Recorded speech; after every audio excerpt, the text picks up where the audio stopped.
Rain pelted against the windows like impatient fingertips tapping on glass. I sat alone in the dimly lit living room, the only source of light emanating from the occasional flicker of the TV. The storm outside was relentless, a symphony of thunder and raindrops that drowned out any semblance of normalcy. It was the kind of night where shadows played tricks on your mind, and the familiar creaks of the house became haunting whispers. My parents had left for a weekend getaway, leaving me alone in our centuries-old family home. The sound of rain was supposed to be soothing, but tonight it felt like a sinister prelude to something unspeakable. I tried to shake off the unease, convincing myself that it was just my overactive imagination. Still, the feeling of being watched lingered in the air, like a cold breath against the back of my neck. I decided to distract myself with a movie, hoping the fictional world on the screen would provide solace from the ominous reality outside. As the protagonist faced her own fears, I couldn't help but feel a growing sense of dread. The rain intensified, drumming on the roof like the gnarled fingers of some spectral entity seeking entrance. With each passing minute, the ambiance in the room changed. The shadows seemed to dance to a macabre rhythm, and the air felt thick with an otherworldly presence. I muted the TV, hoping to silence the growing disquiet within me, but the storm outside only seemed to amplify the silence within. Suddenly, a flicker of movement caught my eye, an indistinct shape in the periphery of my vision. I turned to look, but there was nothing there. The house, which had always been my sanctuary, now felt like a labyrinth of hidden horrors. I dismissed it as a trick of the shadows, a byproduct of my frayed nerves, and tried to immerse myself back into the movie. As the plot unfolded on the screen, I heard a sound, a soft, rhythmic tapping that seemed to sync with the rain. Panic seized me as I realized the tapping was coming from the window just behind the couch. I turned slowly, half expecting to see a face pressed against the glass, distorted by the rain and darkness. But there was nothing there, just the relentless onslaught of raindrops. With a shaky breath, I convinced myself it was the branches of a tree or some loose debris colliding with the window. I hesitated, but decided to investigate, my steps cautious on the creaking floorboards. As I approached the window, the tapping stopped, leaving behind an eerie silence that resonated through the house. The rain outside took on a different quality, transforming into a dissonant melody that seemed to harmonize with my heartbeat. I scanned the darkness beyond the window, searching for any signs of movement. Nothing, just the rain and the night, conspiring to play tricks on my mind. I sighed in relief, chiding myself for succumbing to irrational fears. Just as I turned away, a voice whispered in the quiet, so soft I almost missed it. "Let me in." My heart skipped a beat, and I froze. The voice had a haunting quality, a blend of desperation and malevolence. I strained to hear it again, but the only sound was the persistent rain. Doubt crept in. Was it my imagination, or had someone or something spoken to me? I retreated from the window, the air in the room growing heavier with each step. The TV flickered, casting elongated shadows that seemed to reach out for me. The house, once a haven, now felt like a trap closing in on me. I glanced around, half expecting the walls to close in and swallow me whole. My unease deepened, and I decided to call my parents. Maybe they had encountered car troubles in the storm and were trying to get back. As I dialed, the phone rang, echoing through the empty house like a mournful bell. But no one answered. Dread settled in the pit of my stomach, twisting and turning like a malevolent serpent. I considered calling a neighbor, a friend, anyone to alleviate the suffocating loneliness. But something held me back. It was as if an unseen force warned me against reaching out, telling me I was truly alone, and the rain outside concealed secrets too terrifying to comprehend. As I paced the dimly lit hallway, a draft whispered through the old house, extinguishing the feeble light of the flickering candles. The darkness swallowed me, and I fumbled for my phone to use its feeble glow.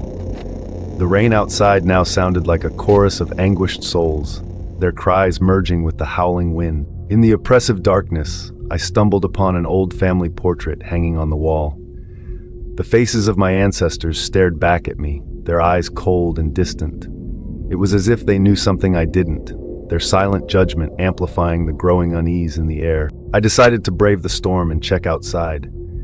Maybe a branch was indeed tapping on the window, or perhaps my parents had returned without my knowledge. Armed with a flashlight, I stepped into the tempest, the rain drenching me instantly. The wind howled, carrying with it the echoes of distant whispers. I approached the window, the rain blurring my vision. With each step, the tapping grew louder, more insistent.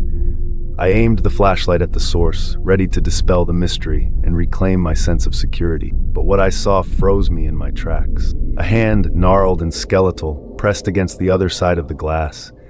The fingers were long and bony, the skin translucent like parchment. The hand moved in a slow, deliberate rhythm, tapping on the window with an otherworldly cadence. I stumbled backward, my heart racing as terror gripped me. The voice returned, more urgent this time. "Let me in. You can't escape the storm." I sprinted back into the house, locking the door behind me. The rain outside seemed to intensify, its relentless assault on the windows echoing the pounding of my heart. I retreated to the living room, my mind racing with fear and confusion. As I stood there, paralyzed by the horror unfolding around me, the TV flickered to life. The screen displayed a grainy, black and white image, a family gathering, but with faces distorted and contorted in anguish. The voice returned, now a chorus of mournful whispers that seemed to emanate from the very walls. "You can't escape us. This house is our prison, and you are our only hope." I clutched my head, trying to block out the haunting voices. The room felt like a vortex, pulling me into a maelstrom of otherworldly terror. The rain outside beat against the windows like a malevolent drum, a rhythm that echoed the pulse of a nightmare. In a desperate attempt to break free from the encroaching darkness, I ran upstairs, the shadows clinging to my every step.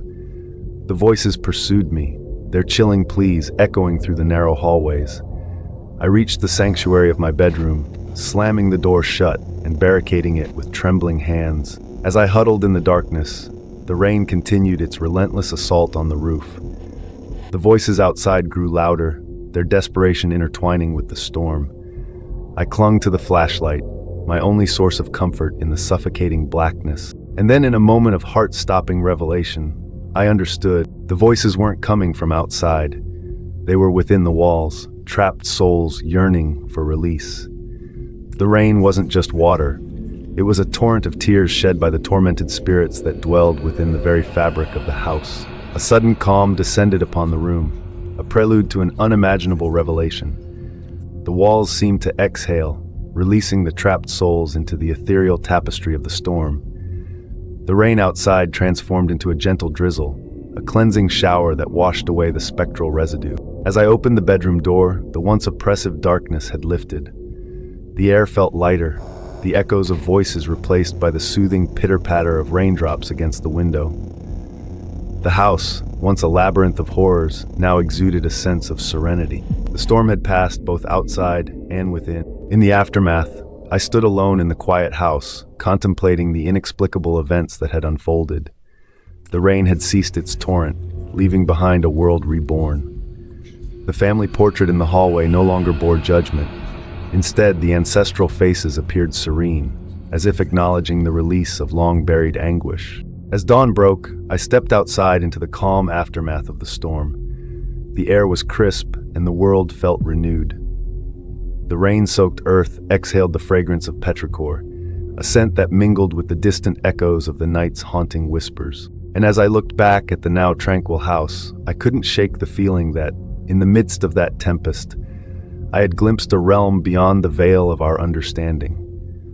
A realm where the rain carried the weight of forgotten souls, and the echoes of the past whispered secrets only the brave could comprehend. If you also have stories, comment down. I give you my email or Insta ID for sharing. Your stories will be shared here. If you like this story, please subscribe to this channel.